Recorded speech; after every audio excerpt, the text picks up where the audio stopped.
Hello, welcome to Premier Scene. I'm Claire Bueno, where we celebrate 100 years of the RAF as we attend the world premiere of the amazing Spitfire. What an honour it is to meet you. I'm just surprised. It's just because I'm so old that I'm still here. I think that it's because you played a very important part in the war effort. Can you please tell us a little bit more about that? Well, I was a plotter in 11 Group headquarters in Uxbridge during the war for the Battle of Britain. So I was there right from the very beginning.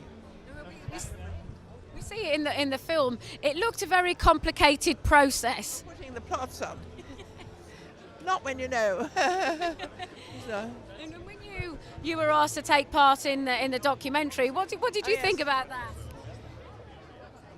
Well, there've been several documentaries I've appeared in, so I have to keep on saying it over and over again, you know. And there's certain things that maybe you remember that you hadn't remembered before? Well, I joined up in 1940, so it was after the evacuation from Dieppe, you know, sort of, not Dieppe, I mean from Dunkirk, and I joined up to be a plotter or to be special duties WAAF, and I was sent to Uxbridge, which was 11 Group headquarters, all parts of the Dowding system, which was for plotting aircrafts so that we could attack them when they came over. It was a fantastic, but it was called the Dowding system. We didn't know it in those days, we didn't call it that, but they call it that now. Is it hard to believe that, sort of thinking back nearly 100, we're celebrating 100 years of the RAF? It's amazing, really, how it all come together. We never thought that it would be this, you know. It was amazing, absolutely. I mean, I know I'm getting old. I'm 97 now, so 3 years to do, and then I fly the Spitfire on my 100th birthday. Oh my gosh, Yes, we've organised it on Biggin Hill on the 100th birthday. I'll be in that Spitfire. And can you tell, because you were a Spitfire fighter pilot, can you tell us a little bit more about the feeling of being in the plane? Well, it's rather difficult. The adrenaline flows, and it's your job. But in combat, you've got to have your eyes peeled for the Messerschmitts coming out of the sun. And the unexperienced pilot, like the OTU boys, didn't realise that the Messerschmitts were coming down. They were shot down. Lost 36 a week on this, you know, in Malta. Yeah. And I think what was the film highlights was just how young all of you were going into battle, and actually inexperienced as well, some of you.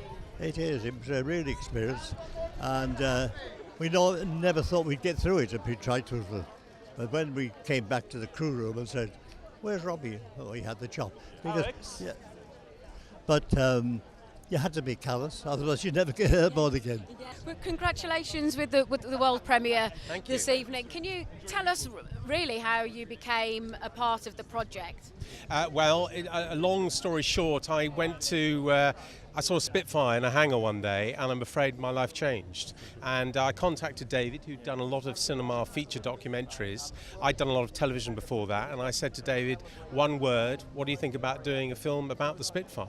And it presents itself as a fantastic subject. And in fact, we've treated the plane exactly as you would a character. I mean, the Spitfire has an immense amount of character, and that's where it really started. It's been a 3.5-year amazing journey.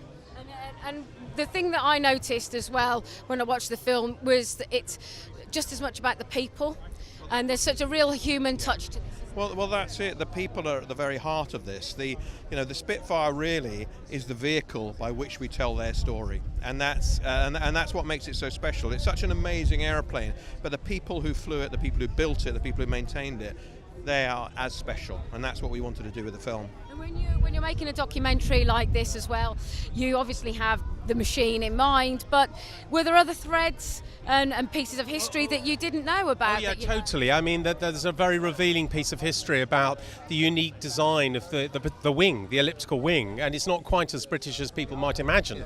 That's very revealing. But I think also for us, we realise it's packed full of emotion. People see it as a sort of a piece of metal with rivets, a weapon of war. But of course, it touched many more people we can imagine, and it changed people's lives. So it's very important from that emotional perspective. And of course, the historical references with the Battle of Britain. I mean, I learned so much. Was that equally as important to make that story as integral, and again, kind of just highlighting just how perilous the situation was? I mean, we wanted to construct a narrative that really worked, and to do that, you're telling multiple stories. There's various story strands that go through it, but most people's idea of the Spitfire was the Battle of Britain, yes. And what we wanted to do is take it beyond that. And the key battle really was Malta, not the Battle of Britain. And that was where the Spitfire really proved its mettle. The Hurricane had had its day by then. We didn't want to ignore the Hurricane, but the Spitfire was what turned the tide in Malta, and that was significant for us. This is very much a celebration of 100 years of the RAF. That's quite a feat, isn't it? Yes, it is. April the 1st was the actual anniversary of the signing of the formation of the Royal Air Force. And so 100 days later, that's tomorrow, July the 10th, and that's when we're all going to celebrate in Westminster Abbey, Horse Guards, the Mall. Fantastic fly past that is going to take place. I know a lot of the pilots will be in the fly past, and they're all really excited about it, so it's fantastic. And the Spitfire was so pivotal, to the fact that we are here and free. Here, free, living the lives that we do. And the more that you find out about what happened and how the Spits were moved around very rapidly, particularly on the south coast, so to effectively fool Hitler into thinking we had far more aircraft than we did. And the bravery, they get in, get shot down, get back in again, and off they go again. And it was just tremendous. And we have 4 veterans here tonight, and the 2 gentlemen who are here, Paul Farms and Allan Scott. They both got the Distinguished Flying Medals. They're proper heroes. They really are, and I think what we forget as well as we see them as old men is that these were young men. They were 18 years old going into war. And we have got some young flying officers from the Royal Air Force, but dressed in a sort of 40s uniform, and they would have been that age, actually younger than them. They were just in their early 20s, most of them. It was quite extraordinary. And the film as well very much celebrates female participation. Absolutely, in the ATA. Yes, I met quite a few ladies who flew in the ATA. I've been very lucky over the years because I've had a lot to do with Royal Air Force charities for many, many, many years, decades. And they're feisty girls. I love them. Very modern, actually, very modern.